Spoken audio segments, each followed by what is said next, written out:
शाम के समय डोरबेल बजी। अनिका ने दरवाज़ा खोला तो सामने उसका बेटा ओम था। उसके साथ एक लड़की भी थी। थोड़ी देर तक तो अनिका उसे देखती ही रह गई। फिर ओम ने इशारा किया, तब अनिका उसे अपने साथ लेकर अंदर आई। अनिका के पति कुणाल दोनों को साथ देखकर खुश हुआ, जैसे उस लड़की को पहले से जानता हो। इतने में ओम ने कहा, माँ, ये मोना है, मेरे साथ स्कूल में पढ़ती थी, वहाँ ये मेरी सीनियर थी और फिलहाल एक एडवर्टाइजमेंट कंपनी में क्रिएटिव हेड है।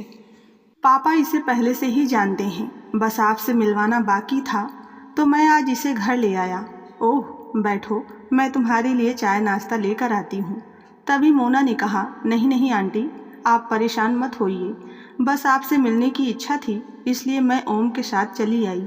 चाय नाश्ता फिर किसी दिन। मोना कुछ देर वहाँ रुककर रवाना हो गई, पर जब तक वो वहाँ रही, अनिका जी का पूरा ध्यान ओम और मोना पर ही रहा। साफ साफ पता चल रहा था कि दोनों के मन में कुछ है। मोना ने भी अपने बारे में अनिका जी को सब कुछ बताया। थोड़ी देर बाद जब ओम मोना को बाहर छोड़कर आया तो उसने अनिका जी से कहा, माँ, हम दोनों शादी करना चाहते हैं। अनिका जी ने कहा, पर तुम्हारा और उसका तो कोई मैच ही नहीं है। वह लड़की अपनी फील्ड में काफ़ी सक्सेसफुल है, जबकि तुमने तो अभी शुरुआत ही की है। तुमसे ज़्यादा टैलेंटेड और ज़्यादा कमाने वाली है, भला तुम दोनों की शादी कैसे हो सकती है। ओम ने तुनक कर कहा, ओहो माँ, क्यों इतना सोच रही हैं आप, जस्ट चिल। देखिए, आपकी जनरेशन में और हमारी जनरेशन में बहुत फ़र्क आ चुका है। मैं ऐसा नहीं हूँ और हमें कोई दिक्कत नहीं है। अनिका ने कहा, ओम, अच्छे से सोच ले, एक बार कदम उठा लिया तो वापस पीछे न कर पाएगा। हम कितना ही मॉडर्न बन जाएं, लेकिन हम सच्चाई का सामना नहीं कर पाते, और सच्चाई यही है कि पुरुष अपने से ज़्यादा प्रतिभाशाली स्त्री के साथ शादीशुदा जिंदगी इतनी आसानी से नहीं निभा पाते। मुझे कोई फ़र्क नहीं पड़ता कि मोना मुझसे ज़्यादा कमाती है या मुझसे ज़्यादा टैलेंटेड है। We love each other, that's it. माँ, मेरी लाइफ है, मैं हैंडल कर लूँगा। मुझे शादी करनी है तो सिर्फ मोना से, उसके अलावा कोई नहीं। ऐसा कहकर ओम तो घर के बाहर निकल गया और पीछे उसके माता पिता अनिका और कुणाल बैठे रह गए। कुणाल ने कहा, तुम मान क्यों नहीं जाती? अभी तो ओम हमारी परमिशन का इंतज़ार कर रहा है, लेकिन हम नहीं माने तो जानती हो ना कि वह कोर्ट मैरिज कर सकता है। तुम आज की जनरेशन को रोक सकती हो क्या? जानती हूँ, अच्छी तरह से जानती हूँ। मैं आज की जनरेशन को रोक नहीं सकती, पर समझाना मेरा फ़र्ज है। कुणाल बोला, क्या समझा रही हो? तुम तो खुद समझ नहीं रही हो। तुम्हारी बातों को सुनकर कोई कह सकता है कि तुम एजुकेटेड हो। अनिका ने गंभीर स्वर में कहा, तुम भी समझने की कोशिश करो कुणाल। मोना और ओम में बहुत फ़र्क है। मोना एक महत्वाकांक्षी लड़की है, टैलेंटेड है और ओम के कंपेयर में काफ़ी ऊंची पोस्ट पर भी है। ओम अभी सिर्फ प्यार में पागल होकर यह सब कह रहा है, पर तुम अच्छी तरह से जानते हो कि एक पुरुष कभी भी अपने से ज़्यादा प्रतिभाशाली स्त्री के साथ एडजस्ट नहीं कर पाता। कुणाल ने झुंझुला कर कहा, तुम और तुम्हारी बातें, पता नहीं क्या बात मन में लिए बैठी हो। लोगों की शादी में पापा विलेन होते हैं और यहाँ अपने बेटे की शादी में तुम औरतों की लीला तुम ही जानो। अनिका ने कहा, क्या सचमुच? अनिका की तरफ से आए इस सवाल से कुणाल झेंप गया, फिर थोड़ा संभल कर बोला, कहना क्या चाहती हो तुम? रहने दो कुणाल, तुम नहीं समझोगे। अनिका चुपचाप अपने कमरे में चली गई। कुणाल भी उसके पीछे पीछे कमरे में आया और दरवाजे पर खड़े होकर बोलने लगा, कहना क्या चाहती हो? बात खुलकर बोलो। क्या हमेशा का लगा रखा है तुमने कि तुम नहीं समझोगे? समझाओ, क्या समझाना चाहती हो तुम मुझे? एक लंबी आह भरते हुए अनिका ने कहा, क्या तुम पुरुषों के लिए आसान है एक प्रतिभाशाली स्त्री से विवाह करना, और विवाह कर भी लिया तो उसके बाद उसका निबाह करना? फिर थोड़ा रुक कर, तुम कर पाए थे? अनिका के सवाल से कमरे में मौन पसर गया और कुणाल चुपचाप हॉल में आकर सोफे पर बैठ गया। अनिका के इस सवाल ने कुणाल को झकझोर कर रख दिया था। आज उसकी पिछली जिंदगी फ्लैशबैक की तरह उसके सामने थी, जहां कुणाल के माता पिता, भाई भाभी, भरा पूरा परिवार था। कुणाल दिखने में हैंडसम था, पर आत्मविश्वास की थोड़ी कमी थी। कुणाल की नई नई बैंक में जॉब लगी थी। माता पिता बहुत खुश थे और उसके लिए लड़की देखना शुरू कर चुके थे। आखिर बेटा बैंक में लगा है तो पूरी तरह से इस बात को कैश भी तो किया जाएगा। इसलिए जहाँ से अच्छा दहेज मिले ऐसी जगह रिश्ता देखा जा रहा था। उसने बैंक में क्लर्क बनकर नौकरी ज्वाइन की थी। वहीं उसकी मुलाकात अपनी बैंक मैनेजर से हुई थी। अनिका दिखने में भी काफ़ी सुंदर थी, साथ ही साथ उसकी पर्सनालिटी ऐसी थी कि हर कोई उससे प्रभावित हुए बगैर नहीं रहता। बिल्कुल विश्वास से भरी हुई, बैंक के कार्य ही नहीं अपितु किसी भी मुद्दे पर अनिका से बुलवा लीजिए, वो किसी भी मुद्दे पर बेहिचक पूरे विश्वास के साथ बोलती थी और यही अदा कुणाल को उसका दीवाना किए जाती थी। कुणाल को अनिका पहली नज़र में ही भा गई थी। कुणाल मन ही मन उसे बहुत चाहता था पर कभी कह नहीं पाता था। अनिका जितनी विश्वास से भरी हुई थी, कुणाल में उसका आधा भी विश्वास नहीं था। अनिका अचानक से अगर कुणाल से कोई सवाल पूछ ले तो उसके सामने वो कई बार सकपका जाता था और हकलाना शुरू कर देता था और उसकी हकलाहट देखकर अनिका की हंसी छूट जाती। अनिका को भी कुणाल की सादगी पसंद थी पर प्यार व्यार जैसी कोई बात नहीं थी। एक शाम की बात है, ऑफिस बंद होने के बाद दोनों अपने अपने घर के लिए रवाना हुए तो रास्ते में अनिका की गाड़ी खराब हो गई। कुणाल उस समय उसी रोड से जा रहा था तो उसने अनिका की मदद की। उस दिन पहली बार अनिका ने कुणाल को नोटिस किया था। धीरे धीरे अनिका को भी कुणाल का साथ अच्छा लगने लगा था।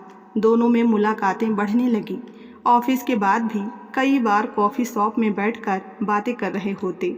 उनकी यही दोस्ती धीरे धीरे प्यार में तब्दील हो गई। दोनों शादी करना चाहते थे। जब दोनों ने अपने अपने घरों में इस बारे में बात की तो दोनों घरों में ऐसी स्थिति हो गई जैसे किसी ने बम फोड़ दिए हों। अनिका के माता पिता ने अनिका को खूब समझाया कि कुणाल तुम्हारे स्टेटस का नहीं है, तुमसे कम कमाता है। पर उस समय वह कुणाल के प्यार में अंधी हो चुकी थी। उसे कुणाल के सिवा कोई दिख भी नहीं रहा था। वहीं दूसरी तरफ कुणाल के माता पिता भी खुश नहीं थे।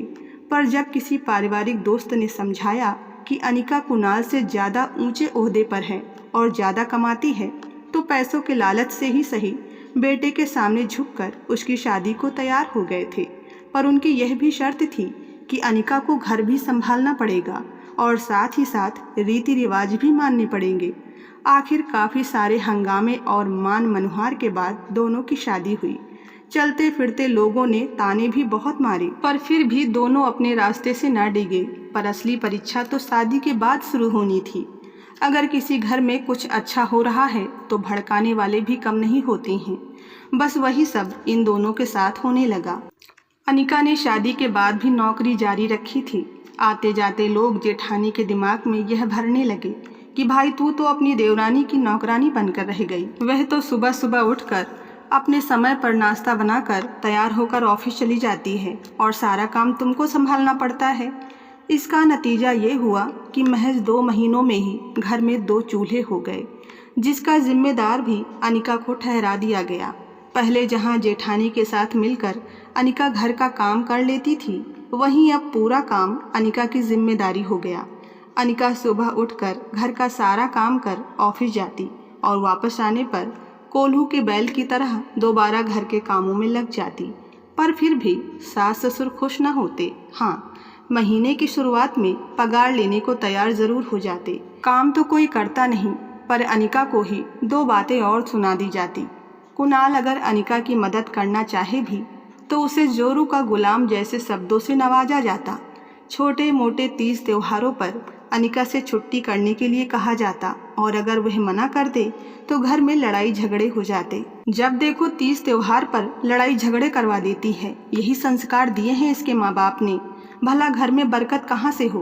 पता नहीं ऐसी नौकरी पेशा औरतें शादी करती ही क्यों हैं? जब नौकरी ही करनी थी तो शादी नहीं करनी चाहिए थी। अब तीज त्योहार तो मनाने ही पड़ेंगे ना।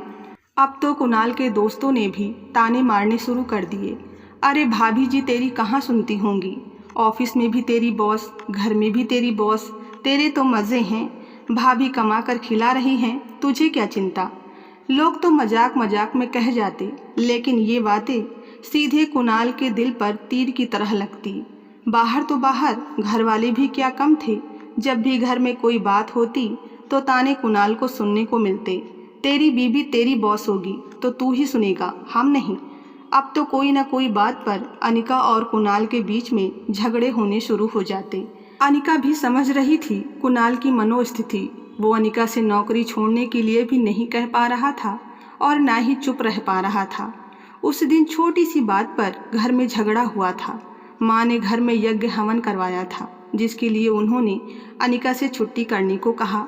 अब जिस दिन हवन था उसी दिन ऑफिस में इंस्पेक्टर आया हुआ था।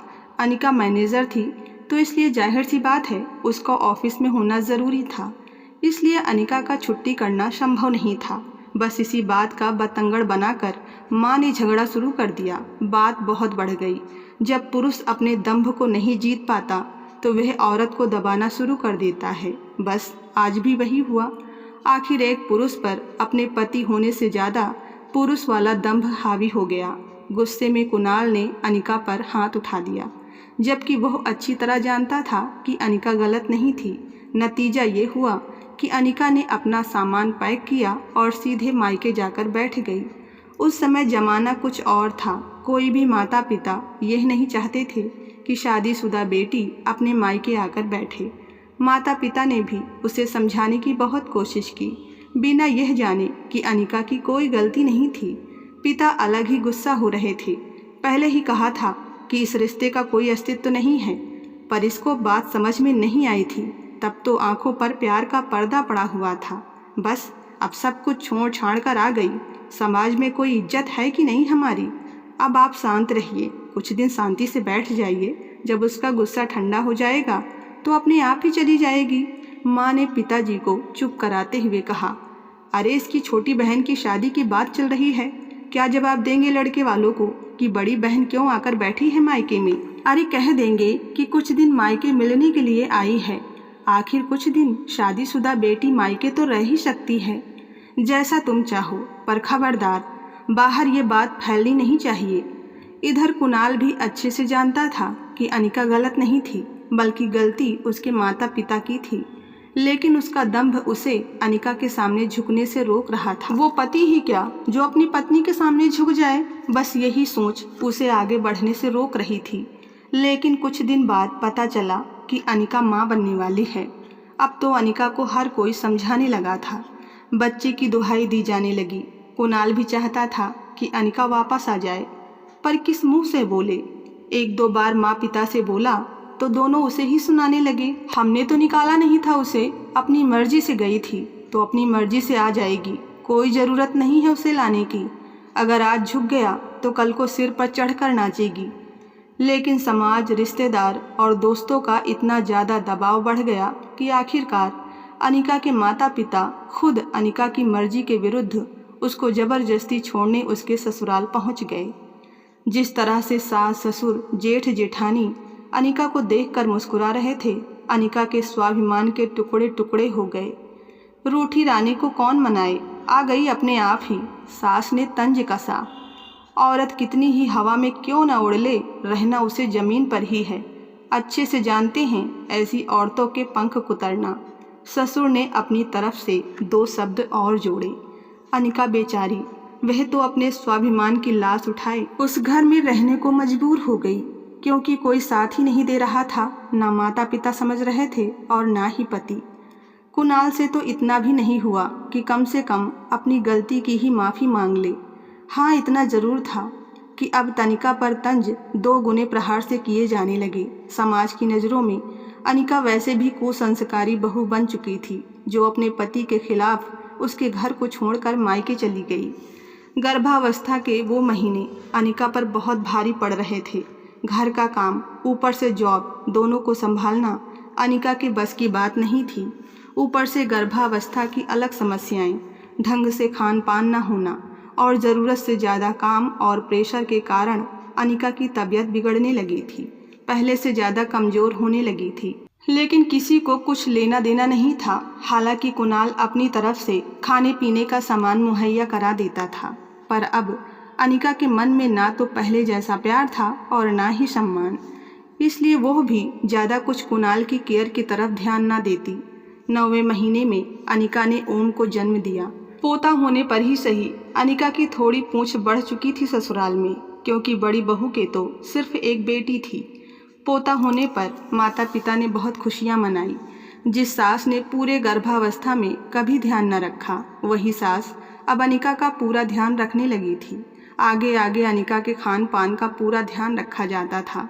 ओम के 3 महीने के होते ही अनिका ने दोबारा नौकरी ज्वाइन करनी चाहिए तो इस बात का भी बखेड़ा हो गया। लो, बच्चे को छोड़कर नौकरी पर जाने को तैयार हो गई हो।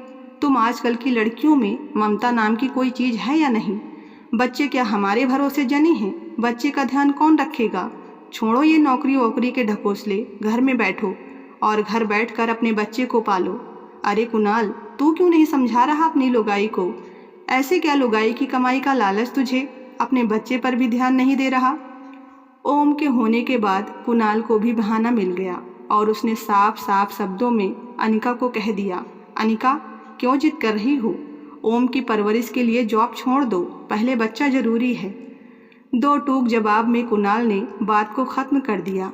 एक बार भी अनिका से यह पूछना ठीक न समझा कि वह क्या चाहती है।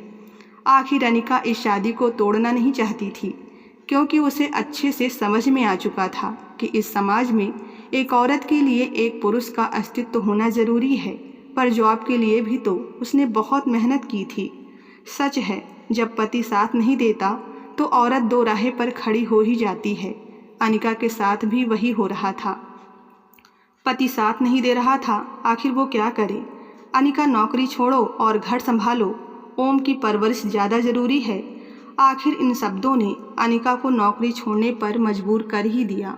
उसे अपनी गृहस्थी बचानी थी, ओम की परवरिश करनी थी और अपने पति के दंभ के लिए अपना कैरियर सब कुछ छोड़ दिया और पूरी तरह से गृहस्थ जीवन बिताने लगी। अनिका के इस फैसले से सब लोग खुश थे, सिर्फ अनिका को छोड़कर।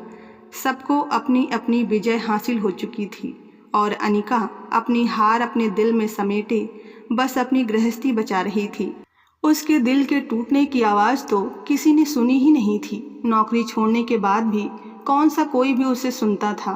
घर के फैसलों में भी कभी कुछ पूछा नहीं जाता था।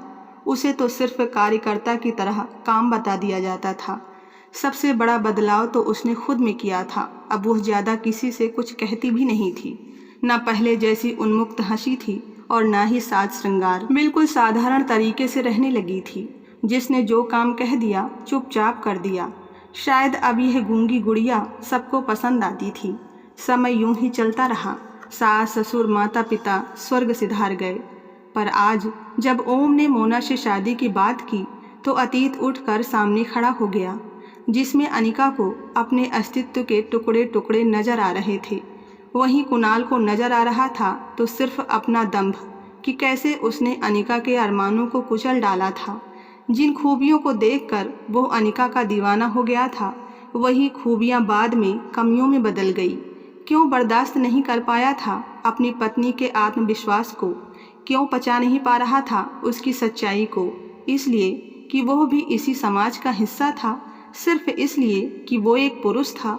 और आज जब उसका बेटा अपने से प्रतिभाशाली स्त्री से विवाह करना चाहता है तो वो अपने बेटे के पक्ष में खड़ा हो गया, जबकि उस समय अपनी पत्नी की प्रतिभा को वो बर्दाश्त भी नहीं कर पाया था। अनिका कुछ गलत तो नहीं कह रही थी, वह तो सिर्फ आईने के सामने कुणाल को खड़ा कर रही थी। वो आईना दिखा रही थी जो कटु सत्य से भरा हुआ था। आईने के सामने अपनी सत्य अवस्था को देखकर कुणाल क्यों घबरा रहा था? क्यों नजरें उठाकर अपनी अवस्था को देख नहीं पा रहा था? क्या उस समय उस पर उसका पुरुषत्व हावी नहीं हुआ था? थोड़ी देर बाद दरवाज़ा बंद होने की आवाज़ आई, जिससे कुणाल की तंद्रा टूटी। शायद अनिका छत पर से कपड़े लेकर नीचे आ रही थी। छत पर से कपड़े लाने के बाद उन्हें तह कर अलमारी में रखने लगी। कपड़ों को अलमारी में रख सुबह की सब्जियों की तैयारी करने लगी। अनिका की शुरू से ही आदत है, सुबह क्या बनेगा वो सब्जियां सुधार कर रखती हैं ताकि सुबह लेट ना हो। अभी भी डाइनिंग टेबल पर बैठकर वह कल के लिए पालक सुधार रही है। कुणाल अनिका को बड़े गौर से देख रहा था। हाँ, ये वही तो है जिससे मैंने प्रेम विवाह किया था।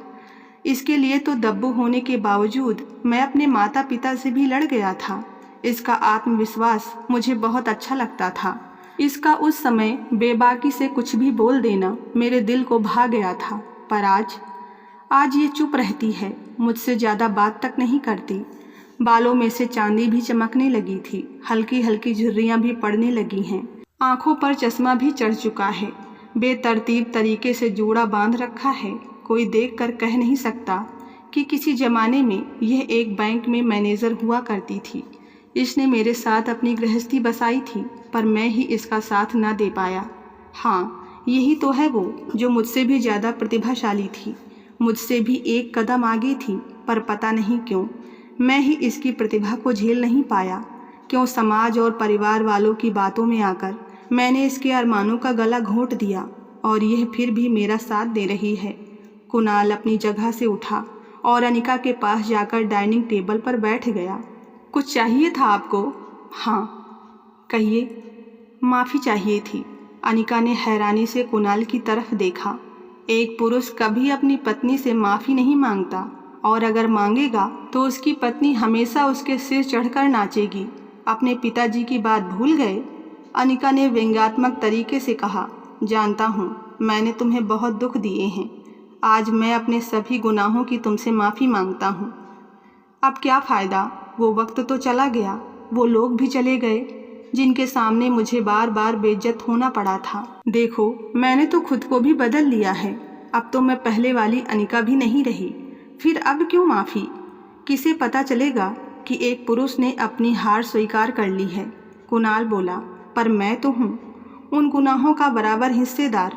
मुझे पता है, मैंने तुमसे माफ़ी मांगी है अपने गुनाहों की, तुमसे तुम्हारा अस्तित्व छीनने के लिए, अपने माता पिता के गुनाहों की, अपने बेटे को उकसाने के लिए, तुम्हारे माता पिता के गुनाहों की, अपनी बेटी का साथ ना देने के लिए। अनिका तपाक से बोल पड़ी। आज बेटे पर पड़ी तो झट से बदल गए। कल को मोना के साथ ऐसा हुआ तो हम हैं ना, संभाल लेंगे। बस तुम मुझे माफ़ कर दो। क्यों चाहते हो माफ़ी मुझसे? अगर तुम मुझे माफ़ नहीं कर पाई तो तुम ओम को भी शादी के लिए हाँ नहीं कर पाओगी। मेरी गलती की सज़ा ओम क्यों भुगते? काफ़ी देर तक कमरे में मौन पसरा रहा। मौन तोड़ते हुए अनिका ने कहा, माफ़ करने के अलावा मेरे पास बचा भी क्या है? सब कुछ तो खो चुकी हूँ। अब तो कुछ पलट कर भी वापस नहीं आ सकता। कुणाल नीचे सर करके बोला, इस बार दिल से माफ़ी चाहिए, ज़बरदस्ती की माफ़ी नहीं चाहिए। चाहो तो सज़ा दे दो। सज़ा देने की हैसियत तो कभी थी ही नहीं मेरी, सिर्फ सज़ा सुनने की हैसियत थी मेरी। पर इस बार तुम्हारी हैसियत है सज़ा सुनाने की, अपने दिल की बात बताने की। दिल की बात वो क्या होती है? आज तक किसी ने नहीं पूछा मुझसे, पर आज मैं पूछ रहा हूँ। तुम्हारा पति, मेरा पति, वो पति जो अपनी पत्नी की प्रतिभा को झेल भी न पाया। बस करो, अब माफ़ भी कर दो। कुणाल दोनों हाथ जोड़कर अनिका के सामने खड़ा हो गया।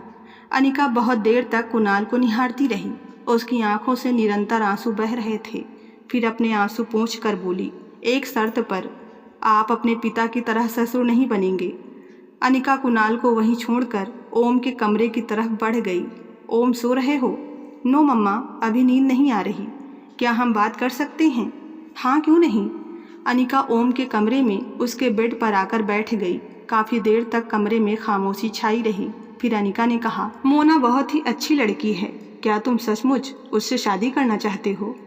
ये क्या सवाल है माँ? मैं उससे शादी करना चाहता हूँ, तभी तो आपसे मिलवाया था। क्या तुम बर्दाश्त कर पाओगे कि वह तुमसे ज़्यादा कमाती है, तुमसे ज़्यादा टैलेंटेड और सक्सेसफुल है? मॉम, यह बातें सब पहले हुआ करती थी, अब इन बातों का कोई तुक नहीं है। आजकल लड़के लड़कियां बहुत बोल्ड हो गए हैं, काफ़ी सोच समझ कर कदम उठाते हैं। आपको क्या लगता है इस डिसीजन तक पहुंचने से पहले हम लोगों ने आपस में डिस्कस नहीं किया होगा? हमने भी पूरा वक्त लिया है मॉम। पर क्या वो घर संभाल पाएगी? मॉम, घर संभालना सिर्फ लड़कियों का ही काम नहीं होता है। आजकल लड़के लड़कियां मिलकर घर संभालते हैं। गए वो ज़माने जब अकेली लड़की को घर संभालना पड़ता था। आजकल वाइफ हस्बैंड दोनों नौकरी पेशा होते हैं, दोनों ही मिलकर घर की जिम्मेदारी संभालते हैं। कल को तुम्हारे दोस्त और रिश्तेदार कोई तुम्हारा मजाक बनाएगा तो फेस कर पाओगे ये सब? क्या मॉम, आप भी कौन सी सदी की बातें करती हो? मोना मुझसे ज़्यादा टैलेंटेड है तो उसके पास मुझसे बेटर जॉब है और इनकम सोर्स भी। इसमें गलत क्या है? काश मॉम आप वेल एजुकेटेड होती तो कम से कम आप मेरे दिल की बात समझ पाती। एक वर्किंग वूमन अपने आप को बहुत हार्ड वर्क के साथ एस्टेब्लिश करती है। पर क्या कर सकते हैं मम्मा, आप जैसी हाउसवाइफ समझ ही नहीं पाती उनके हार्डवर्क को। Your mama was a bank manager. अब की बार कुणाल ने कहा, जो काफ़ी देर से माँ बेटे की बातें सुन रहा था। उसकी बात सुनकर ओम बिल्कुल चुप हो गया। हैरानी के साथ कभी अपनी माँ को देखता तो कभी अपने पिता को। पापा, आप मजाक कर रहे हो? ओम ने अपने पिता से कहा। नहीं, तुम्हारे पापा बिल्कुल सच कह रहे हैं, अनिका ने कहा। आपने तो कभी मुझे बताया भी नहीं, और आपके रहन सहन से कभी लगा भी नहीं कि आप इतनी वेल एजुकेटेड रही होंगी, और मैनेजर रही थी तो आपने अपना इतना अच्छा कैरियर क्यों छोड़ा? कुणाल जी ने कहा। मेरे कारण? क्या? हाँ, आज तुम्हारी माँ तुम्हारी शादी के लिए हाँ नहीं कर रही, उसके पीछे सबसे बड़ा कारण मैं हूँ। मैंने भी तुम्हारी माँ से प्रेम विवाह किया था, पर समाज, परिवार, दोस्तों के कारण मैं तुम्हारी माँ की प्रतिभा को झेल नहीं पाया था, और उस दंभ की इतिश्री तुम्हारी माँ के कैरियर को छोड़ने से हुआ। कुछ देर के लिए कमरे में मौन पसर गया। किसी को भी समझ में नहीं आ रहा था कि कौन क्या बोले। तभी अनिका ने कहा, देख बेटा, मुझे तेरी और मोना की शादी से कोई प्रॉब्लम नहीं है, पर इस चीज़ को हमेशा याद रखना, दूसरों के कहने में आकर अपने घर को बर्बाद मत करना, और अपनी पत्नी की ख्वाहिशों को मत मारना, क्योंकि जब ख्वाहिशें मरती हैं तो बहुत दर्द होता है, और जो दर्द मैंने झेला है वो मोना नहीं झेलेगी। मैं इस घर में एक और अनिका नहीं चाहती। अगर इतनी शर्त मंजूर है तो मुझे इस शादी से कोई ऐतराज़ नहीं। ओम अपनी माँ की बात सुनकर खुशी से फूला नहीं समाया। नहीं माँ, मैं मोना के साथ कभी ऐसा नहीं करूँगा। उसके सपने मेरे सपने हैं, और सबसे बड़ी बात, आप मेरे साथ हो। आपको तो अच्छे से पता है, एक वर्किंग वूमन का हार्ड वर्क, उसकी समस्याएं आपसे बेहतर कौन समझ सकता है। फिर क्या था? जल्दी ही अनिका और कुणाल मोना के माता पिता से मिले और दोनों की शादी करा दी गई। पर अभी कुणाल को एक बहुत बड़ा काम करना था, जिसमें ओम और मोना ने पूरा साथ दिया। उम्र के 55 साल में आज अनिका फिर से नौकरी ज्वाइन करने जा रही थी। कॉटन शिफॉन की हल्की क्रीम कलर की साड़ी, सलीके से बंधा हुआ जोड़ा, कंगन के साथ स्मार्ट वॉच पहने अनिका पूरी तरह से मैनेजर के अवतार में थी। कुणाल ने देर से ही सही, मगर अनिका का खोया हुआ आत्मसम्मान दिलाने में कोई कसर नहीं छोड़ी। आज अनिका के ऑफिस का पहला दिन था, तो बेटे और बहू ने साथ चलने का आग्रह किया, इसीलिए वह दोनों कार में अनिका का वेट कर रहे थे। अनिका ने इतने सालों बाद कुणाल को दिल से माफ़ कर दिया। शायद इसीलिए औरत को महान कहा जाता है, क्योंकि वह माफ़ करना जानती है। और लपक कर कुणाल के पैर छूकर आशीर्वाद मांगा। कुणाल ने आंखों से चश्मा उतारकर अपनी नम आंखों को पोंछा और अनिका को सीने से चिपका लिया। तो आज की कहानी में बस इतना ही। दोस्तों, आपको ये कहानी पसंद आई हो तो वीडियो को लाइक करें, और चैनल पर नए हैं तो सब्सक्राइब करना ना भूलें। धन्यवाद।